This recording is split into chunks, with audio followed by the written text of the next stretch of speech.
الشاب المستثمر قبل ما يدير مؤسسة مصغرة أو قبل أصلا ما يفكر في إنشاء مؤسسة مصغرة، أولا يقوم بحضور أمام الأيام الإعلامية والتحسيسية التي تقوم بها الوكالة الوطنية لدعم الشباب عبر فروعها أو عبر الملاحق المتواجدة عبر القطر الولاية.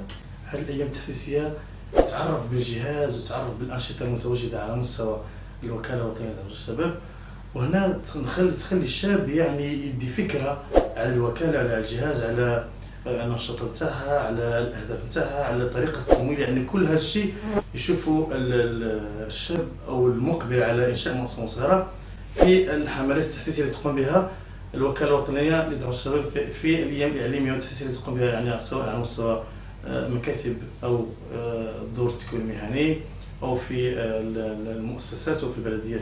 الشاب تكون عنده فكرة مشروع، يولي يفكر في مشروع حسب المؤهلات نتاعو التكوينيه وحسب يعني قدراته الجسديه، يعني قادر انه واش هو المشروع اللي راح يديره، واش هو الشيء اللي قادر يعني يمد في هذا النشاط باش يدير مؤسسه مصغره. ومن بعد واش يجي كي تكون عنده فكره يسقل على موضوع او يعني مؤسسه ما، هنا يروح يسجل عبر البوابه الالكترونيه الخاصه بالوكاله الوطنيه لدعم الشباب.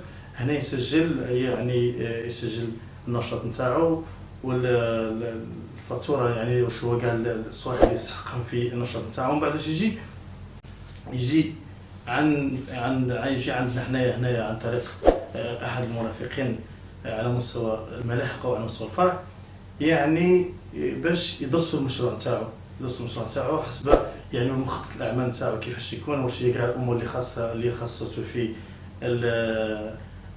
المؤسسه نتاعو.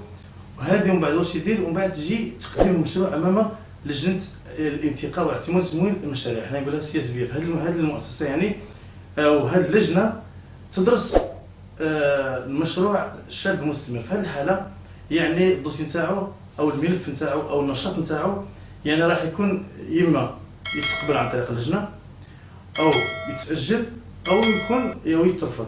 الا كان يعني قبلوا هذا النشاط وعجبتهم الفكره ولقوه باللي يعني نشاط يعني مؤهل على حسب مؤهله الشاب، انا في هذه الحاله يكمل الملف نتاعو الاداري والمالي.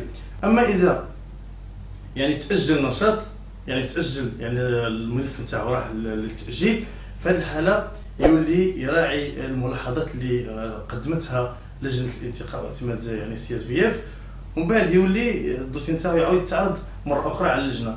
واذا ترفض الملف نتاعو او النشاط نتاعو، هنا في هذه الحاله عنده في غضون 15 يوما يدير الطعن، يعني قادر يدير الطعن في قرار اللجنه.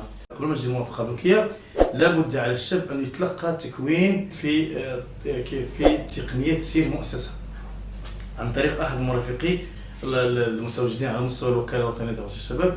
هذا التكوين واش يدرس فيه؟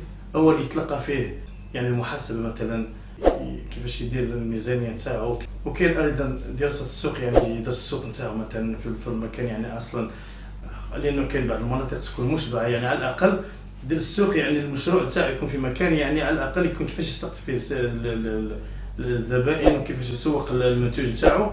وايضا تامين الشاب المستثمر، وكذلك تامين العمال سواء عن طريق فلكناس وهو عن طريق لاكاسنوس، وكذلك التسريح لدى جهاز الضرائب. تجي الموافقه البنكيه والانشاء القانوني للمؤسسه المصغره. هنا الملف نتاعو مباشره يروح عن طريق احد مرافقي الوكاله، يروح للبنكه، ومن بعد مباشره ندخلوا من بعد هذه المرحله تجي مرحله انجاز المشروع والدخول في مرحله الاستغلال. هذه اخر مرحله في